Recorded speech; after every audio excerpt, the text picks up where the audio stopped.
Welcome, racing fans, to motorsportsradio.net. This is Manny A as we recap this race from Michigan, Monster Energy NASCAR Cup Series racing out in the Wolverine State Michigan International Speedway, which was it started a little slow, but ended very eventfully. Here we go, a 200 lap of 400 miles. Pole setter, the driver of the number 2 car, Brad Keselowski. Teammate Joe Logano in the 22 started in second. Green flag flies, and Sunday's main event got underway at 3:19 p.m. Eastern Time. The field spurting out and fanning out. Keselowski breaking the 200 mile per hour mark. He actually hit speeds of 210. Now, Joe Logano would drop down to third during lap 1 as Kevin Harvick would move up to take second. So it was the number 2 Miller Lite car getting chased down by the number 4 Busch Beer car. Some green flag pit stops at lap 39, lap 40, halfway through stage 1. Keselowski comes in after leading 42 laps, but would retake the lead and would go on to win stage number 1, a caution-free stage 1. Stage 2, back to green at lap 66, with Daniel Suarez in the lead, however, quickly gets overtaken by Keselowski. Another round of green flag pit stops at lap 90. Keselowski pits at lap 110 after leading 44 laps. That puts Kyle Busch in the lead. Kyle Busch then comes into pit at lap 113 after leading just 2 laps, and that puts Martin Truex Jr. in the lead. Truex Jr., who dominated the later half of stage 2 and stage 3, but Truex Jr. would be the stage 2 winner. Stage 2 also caution free. Stage number 3, back to green at lap 128, 3 wide. Coming out of this restart, and a battle for the lead three-way between Truex Jr., Keselowski, and Kevin Harvick. Truex Jr., however, was getting the job done. The interesting thing here, that there was a battle for second a few laps later between Keselowski and Truex Jr.'s teammate Eric Jones in the 77 car. So after a little bit of clawing, Eric Jones moved up to take second. So now we had the 78 and the 77 running in the top 2.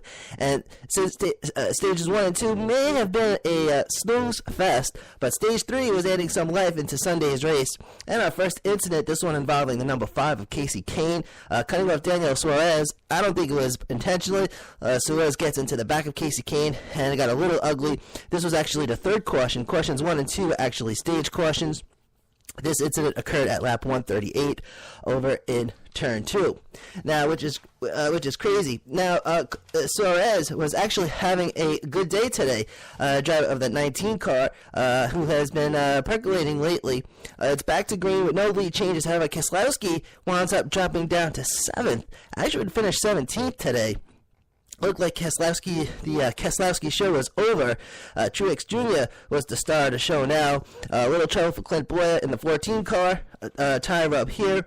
A third round of green flag pit stops at around lap 160 with 40 to go, and that puts Denny Hamlin. Denny Hamlin would take the lead a little bit later on at lap 162. Truex Jr. pitted, and then Eric Jones would pit, and that would allow Denny Hamlin to get up front. And Denny Hamlin, interesting note here, Denny Hamlin's wife is actually expecting. JGR had Truck Series driver Christopher Bell on standby in case Hamlin had to make a run for the hospital. Hamlin would come into pit at lap 177. Now we have another new leader, Kyle Busch in the Interstate Battery car. Joe Logano has a tire go down, then at least some debris, so that leaves question number 4, lap 185, and so it goes back to green with 9 laps to go. Some crazy good racing to close out this Brooklyn, Michigan showdown, and with 5 to go, we get question number 5. This would lead to an overtime finish. Incident between Michael McDowell, the 95 car, and the 27 of Paul Menard. 95 just got sideways. 27, wrong place at the wrong time, got into the side of the 95, and NASCAR overtime. Now, the interesting thing here is that the NASCAR overtime line is no more. That's right. NASCAR is now using the start-finish line, okay, the old-fashioned way. So now the field has to get all the way around to the start-finish line with no caution to make it an official restart. But before the race resumed, NASCAR throws out the red flag. There was some oil out there on the track that needed to be tended to. So restart at lap 199 for a 3-lap shootout. And this was a crazy restart. You had Truex Jr. in the lead. I believe it was Eric Jones in second, Kyle Larson in third. But a crazy restart puts Kyle Larson, and basically a crazy fight between Kyle Larson and Truex Jr. Kyle Larson winds up getting by and will go on to win the Pure Michigan 400. That's the 42 car, the target car. Third consecutive win at Michigan. And I gave it a Motorsports Radio post-race burnout rating of an A++. Truex Jr. would come in second, and pole sitter Bert Keselowski would come in 17th.